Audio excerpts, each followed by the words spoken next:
On February 14th this year, Concordia Omaha, a high school in Omaha, Nebraska, held a Mario Kart tournament. It's been held now for 2 years in a row, started in 2025, and here we are in 2026. And this year, we hosted a bit of a fun match, and that's what you're about to watch. This is an exhibition match with any and all high school Mario Kart racers going up against their coaches. In the top right of the screen, you can see the camera views of the coaches and the players. We've got on the right side up there the coaches. So you'll see myself, the commentator, Coach Love from Omaha, there in the front, along with Mr. Balcom there from Grand Island Northwest. He's substituting in for Mr. Hinkle. Behind the dividers, there will be several other coaches: Coach Ebka, Coach Neiman, Coach Thompson, Coach Swan, and Coach Vasa at one point, I'm sure, will hop in there from Omaha Central. We've got several coaches of Mario Kart teams from across Nebraska: Grand Island, DC West, David City, East Butler, Concordia Omaha, Omaha Central. Plenty of school coaches there.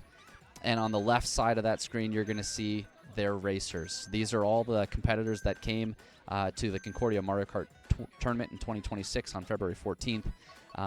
It was a fantastic tournament. There's other videos on the channel that you can watch that from, both group play and the finals.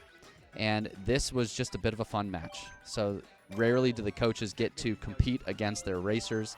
As you're going to see, I raced this, just one race, and it's not exactly fair. The players are certainly far superior to us in many ways in racing. But this is just one of those opportunities where the coaches have an opportunity and the players have an opportunity to just have a little competitive fun.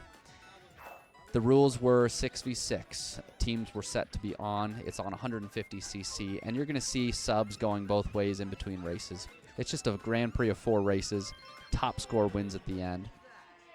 You can hear the players cheering because Bangkok Rush was the first course selected. Some of the racers from Concordia love this course. They time trial it very, very religiously, and that's going to show. They do quite well. The screens that you're seeing in front of you on the left-hand side of the display here, the red team, so that's the top left of the 12 screens. The red team, the top left, as well as the middle right and bottom right screens, those are coach screens. The blue team is the players. The players are all racing Diddy Kong. So if you're watching just one of the screens and you see a Diddy Kong, that's one of the high school racers. If you see anything else, it is a coach. So it was just a lot of fun racing this. Myself as Concordia Omaha coach, I've been to other tournaments where coaches play in a coach's bracket racing against one another to see who the best coach is for Mario Kart. Of course, it means so little, but it also is a bit of fun competition between the coaches. But this is the first time at any tournament I think that I've seen the coaches racing against their players, and this is just for fun. As I was saying, the players are just better. They have a bit more time to develop the techniques and put the grind in for the practice. So you're going to see them. If you're looking for technical skills, I would watch the player cameras, the blue team Diddy Kongs. If you're looking for some good laughs and players running into walls quite frequently and getting hit by green shells and bananas left and right, watch the coach screens. But it's pretty even as the Grand Prix goes. Oh, coach is able to get a nice shock dodge there, the Cat Peach on the top left. That's pretty good for the coaches. And I might say, as the tournament organizer, so Coach Love here from Omaha, I organized this tournament and hosted this. The teams for the coaches were a little bit fixed. I raced the first race, and I think I raced the last race on Baby Park 2. And since I knew the coaches were at a pretty big disadvantage going into it, I kind of rigged the teams a little bit. So in the top left-hand screen, you can see a Cat Peach racer and a Peach racer in a Biddy Buggy.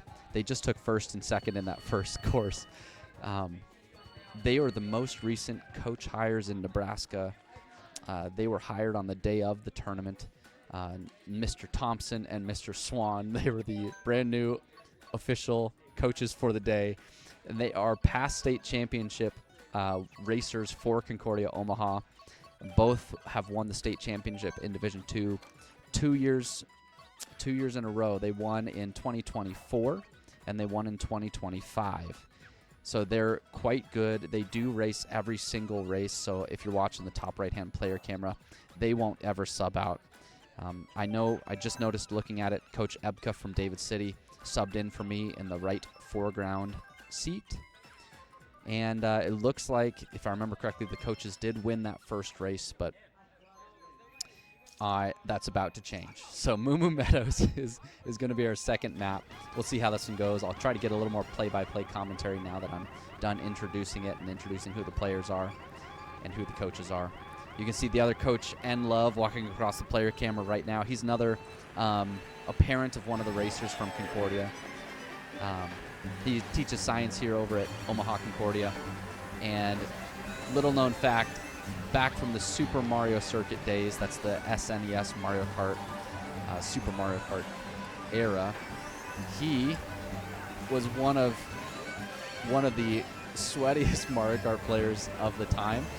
And in hindsight, he is unofficially a world record holder, or was unofficially a world record holder in some of the SNES Mario Kart courses. So he had a sub 1 minute, a 57-second time on Vanilla Lake, I believe it was. And that world record, that unofficial world record, we're just doing this from our memory of all the time we spent racing against friends and trying to break the 1 minute time barrier, which he did, and continued to drive it down to 57 seconds. He would have unofficially held that record until early 2000s, actually, from about 1997 till 2001. So he's a blessing to have helping out with the tournament. Thank you to Mr. N Love. But here we are in Moo Moo Meadows, and the blue team has quite high positions. They are in 1 and 4 and 3 and 5 and 7. And as I was saying, you're just going to see the coaches running into more and more cows, more and more walls, as the scores start to divide in the favor of the players. So we'll see how this one ends up and see what the scores are afterwards.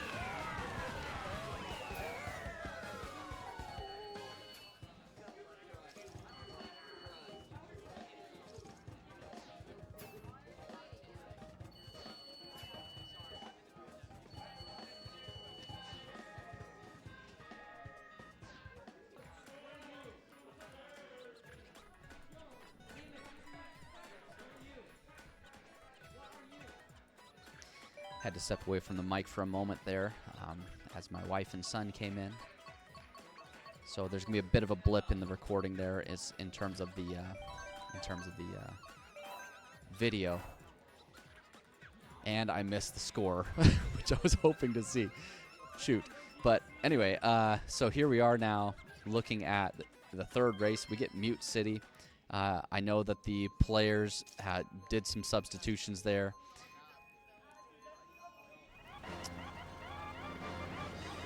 So I'm pretty sure at this point that the coaches are behind. And I think that gap is going to extend just a little bit after this third race. But Mute City, a good front runner. The kids are going to know this course very well compared to the coaches. The coaches certainly will have some track knowledge, some ability to know what to do. But this is just one of those courses where optimizing your lines can go quite a ways, and the kids, they spend way more time doing that than the coaches do. So we should see the coaches falling behind here. I'm watching the Diddy Kong in the top right. I'm expecting that Diddy Kong is going to try the shortcut here, shroomless, and he does, and he gets it. Like, that's the tech that no coach is going to pull off. So, you know, when these racers can take the shortcuts that none of us coaches can, it's not that we don't know about the shortcuts. We just don't practice them enough. Even the state champions in the top left, they're very, very good racers, but they come from an era of much earlier era in Mario Kart, where in Nebraska at least, where solid, good lines for racing was pretty much what you needed to win a state championship. These new racers, just as the coaches become more proficient at teaching the shortcuts, and as the players become more proficient at them, they practice them longer, and then are able to help one another with learning the shortcuts. More and more of these players learn these really technical shortcuts, like this one you see here on Mute City at the very end of the lap. And so it's just the divide between what coaches can do and what players can do just grows. And that's a good thing. That's a really good thing. The players are just getting way better at the game, and it's exciting to see. So rounding this final corner here for the Diddy Kongs up in front. We'll see if they try it again. They do. They miss it. They barely hit the off-road in first place, but their second place Diddy Kong's going to bring in the second place finish, I think, as well as third place. No, third place getting redded out right at the line. Will they survive? They will. So the players here at 1, 2, 3, 5, probably 8 and 12, if I had to guess. 8 and 12, yeah.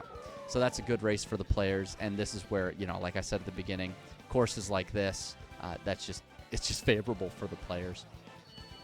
You can see going into the last race, the substitutions happening for the players. They were all excited to race against their coaches, to really have an opportunity to race against them. And there's the score. Players are up 131 to 115 for the coaches. You can see me on the right. I remember looking for substitutes. Like, does any coach want to step out? Can I race? I want to race. I was hopeful that maybe we could bring it back in terms of putting our best coaches in for the last race. Unfortunately, as you'll see in just a moment, I was hugely disappointed with the track choice. So, and it didn't work out for us. Sorry to spoil it, but the coaches lose. The players are just too good. And it was a great opportunity to have. As I was saying earlier, racing against the players, sure, it happens during practices, but never do we get a chance to put all the coaches that we can gather up against the players and just see how it goes out. It goes down for fun. So thank you to all the coaches for racing in this Grand Prix. You can hear the crowd cheering. I don't get it. This was my disappointment. It was Baby Park. Who wants to race Baby Park for the finals? Ugh. Anyway, it is what it was. So thank you to all the coaches for racing, and especially for coming out to the tournament. Thank you to all the racers for making the drive into Omaha to race Baby Park in the finals of the coaches division. I hope you enjoyed your time. I hope you enjoyed your races. I certainly did. It was a great day to be had by all. And the finals, which took place right after this coaches race, was a lot of fun to see for Grand Island Racing, Concordia, and David City, and DC West. It was great to see all the players just excelling in this game of Mario Kart that we all play and enjoy. So here we are, Baby Park. I wasn't excited to see it because there's not much to this track except 7 laps, 14 right-hand turns, 14 small grass cuts around a very, very short, silly track. So we'll see here. It looks like players are now entering the 6th lap out of 7. And with just about 15 seconds left in the entire race, we'll see what happens here. Coach Swan and Coach Thompson in the top left for the coaches in 5th and 6th, but falling back more and more as players with powerful items are passing them, and they're going to get hit towards the line, and that's going to be it. The race is going to end with the players taking 1st, 2nd, and 7, 8, 9, 10. The coaches taking higher mid-pack places there, and that'll bring the final score in the coaches versus the players, 176 to 152. Congratulations to the players. You've listened to everything that we've said, and you won. Good job. Maybe even sometimes you listened to what we didn't say, and you went and trained on your own. It shows. Y'all are improving really well at the game, and it's exciting to see how far your skills have progressed in the state of Nebraska. So well done, and again, thank you for racing today.